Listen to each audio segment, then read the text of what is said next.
Episode की शुरुआत होती है और हम एक एम्बुलेंस को हॉस्पिटल जाते हुए देखते हैं। उस एम्बुलेंस में 3 लाशें थीं, एक बच्ची, एक बुढ़ी अम्मा और एक लड़की की। ये तीनों जलकर मर गई थी, पर किसी को पता नहीं था कि ये तीनों जलकर मरी कैसे। और ये बातें वो दोनों प्यून कर रहे थे। जिसके बाद हम उसी मुर्दा घर को देखते हैं और एक औरत अचानक से उठकर बैठ जाती है और वो औरत किसी प्रकार की तांत्रिक क्रिया कर रही थी और वो ये क्रिया किसी बच्चे के ऊपर कर रही थी। और तभी उस प्यून को कुछ आभास हो जाता है और वो मुर्दा घर के अंदर चला जाता है और उसका पैर बाहर रखे नींबुओं पर पड़ जाता है जिनमें से खून निकल रहा था। और तभी उसे वो औरत भी दिखाई दे जाती है और वो तुरंत वहां से भागता है और डॉक्टर और बाकी स्टाफ को बुलाकर लाता है।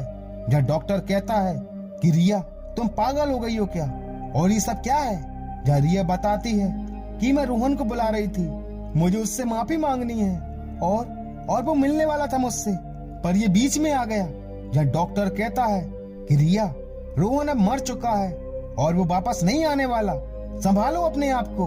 मैं जानता हूँ कि तुम पर क्या बीत रही होगी, पर अब तुम्हें सच्चाई को मानना पड़ेगा।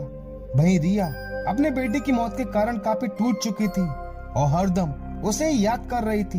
जहाँ बाकी घर वाले भी उसे काफी समझाते हैं और जिंदगी में आगे बढ़ने को कहते हैं, पर रिया ने उस मौत के द्वार को खोलकर काफी बड़ी गलती कर दी थी। और उसी रात रिया को नींद ही नहीं आ रही थी और तभी उसे रोहन की आवाज सुनाई देती है जो कह रहा था कि मम्मा बचाओ मुझे, मम्मा बचाओ। और आवाज का पीछा करते रिया कमरे से बाहर चली जाती है, जहाँ रोहन उसे दिखाई भी देता है और वो उसका पीछा करती है।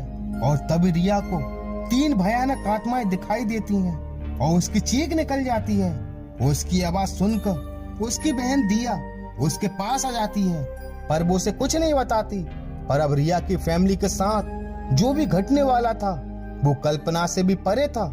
वो आत्माएं एक एक करके सभी लोगों के ऊपर हावी हो चुकी थी। पहले दिया, फिर उसका भाई और आखिर में उसकी माँ। वो तीनों अजीब अजीब सी हरकतें करने लगी थी। और जब रिया अपनी माँ के पास जाती है तो वो किसी छोटे बच्चे की तरह हरकतें कर रही थी और उसकी बहन किसी बूढ़ी औरत की तरह बातें कर रही थी और उसका भाई पंखे पर चढ़ के बैठा हुआ था। उसके अंदर भी किसी लड़की की आत्मा समा चुकी थी। रिया ये सब देखकर काफी हैरान और परेशान हो चुकी थी और उसे समझ आता है कि कहीं ये सब उस मौत के द्वार के खोलने की वजह से तो नहीं हो रहा। और अब उसका पूरा परिवार अजीब अजीब सी हरकतें करने लगा था। और रिया ये सारी घटनाएं अपने दोस्त डॉक्टर अजय को जाकर बताती है, पर अजय विश्वास नहीं करता और कहता है कि तुम्हारे परिवार को भूत प्रेत से छुटकारा पाने की नहीं बल्कि इलाज की जरूरत है। जहाँ रिया बताती है कि ये जो भी कुछ हो रहा है सब मेरी वजह से हो रहा है। और यहीं हमें उस सच्चाई का पता चलता है। रिया और रोहन बाहर घूमने गए थे, पर रिया फोन के नेटवर्क ढूंढने में लगी हुई थी और रोहन पर ध्यान नहीं दे रही थी। इसी बीच रोहन की बॉल नीचे खाई में गिर जाती है और जब रोहन बॉल को उठाने जाता है तो वो फिसलकर कहीं दूर चला जाता है। उसकी चीख की आवाज सुनकर जब रिया वहां पर जाती है तो उसे बॉल दिखाई देती है, रोहन नहीं। रोहन को काफी ढूंढा गया पर रोहन का कुछ भी पता नहीं चला। आज पूरे 15 दिन हो चुके थे। वो गुमसुम उदास अपने घर में बैठी हुई थी। तभी उसकी नौकरानी आकर कहती है कि मैम साहब, रोहन बाबा को ढूंढने में अब भाई हमारी मदद कर सकती हैं। और आशा मौसी उसे एक तांत्रिक माँ के पास ले जाती है जो लोगों को भूत बाधा से मुक्त करती है। और रिया उनसे मदद मांगती है, जहाँ वो बताती है कि तू जिसे ढूंढ रही है वो तुझे आज ही मिल जाएगा। जा पुलिस स्टेशन, वो तेरी मदद करेंगे। और जब रिया पुलिस के पास जाती है तो वो उसे मुर्दाघर ले जाती है, जहाँ रोहन की लाश थी, जिसे देखकर रिया काफी टूट जाती है। जब पुलिस कहती है कि आप कुछ फॉर्मेलिटीज पूरी करके लाश को ले जा सकती हैं, जिसके बाद रिया फिर से उसी तांत्रिक माँ के पास जाती है और अपने बेटे को वापस जिंदा करने की गुहार मांगती है। पर वो तांत्रिक मना कर देती है कि मरे हुए को वापस जिंदा नहीं किया सकता, ये प्रकृति के नियमों के खिलाफ है। पर रिया नहीं मानती और कहती है कि कोई तो रास्ता होगा या कोई द्वार जहाँ से रोहन को वापस लाया सकता हो।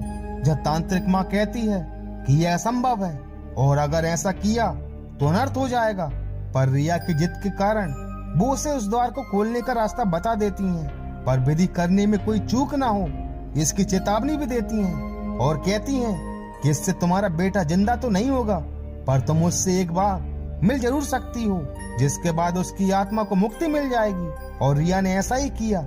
मुर्दाघर में जाकर उस द्वार को खोलने की प्रक्रिया करने लगी, पर उस प्यून की गलती से वो 3 नरक की आत्माएं भी इस दुनिया में आ गईं और वही रिया की फैमिली के ऊपर कब्जा करके बैठी हुई हैं, जहाँ रिया का भाई उस आत्मा के बस में आकर खुद को चाकू से मारकर खत्म कर लेता है। और रिया और अजय तांत्रिक माँ के पास जाकर सारी घटना बताती है।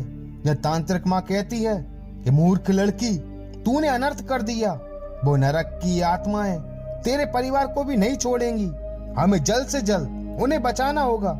और तीनों रिया के घर के लिए निकल जाते हैं, जहाँ दिया, जिसके ऊपर भी एक आत्मा सवार थी, वो चाकू लेकर उसकी माँ को मारने जाती है। पर तभी तीनों भी वहाँ पहुंच जाते हैं और दिया उनके सामने ही अपने आप को मार डालती है।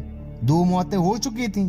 जब तांत्रिक माँ कहती है कि इन आत्माओं को वापस भेजने का बस एक ही रास्ता है कि इन आत्माओं को जलाना पड़ेगा। तुम जाओ उसी मुर्दाघर में जहाँ से ये आत्माएं आई हैं, इस गंगा जल को उनके शरीर पर छिड़क देना, वो आत्माएं जलकर भस्म हो जाएंगी। मैं यहाँ अपनी क्रिया शुरू कर देती हूँ। वो तांत्रिक माँ जी को तो बचा लेती है, जिसके बाद रिया और अजय मुर्दाघर पहुंच जाते हैं, पर वो आत्माएं उन्हें रोकने की कोशिश करती हैं। पर रिया किसी तरह मुर्दाघर के अंदर पहुंच जाती है और एक एक करके तीनों आत्माओं की लाशों पर गंगा जल छिड़क देती है और एक एक करके तीनों आत्माएं जलकर भस्म हो जाती हैं। जिसके बाद रोहन की आत्मा भी प्रकट होती है, जहाँ रिया उससे माफी मांगती है, जिसके बाद रोहन की आत्मा भी मुक्त हो जाती है। और इसी के साथ मौत का द्वार इस एपिसोड का दी एंड हो जाता है। And thank you so much for watching this video.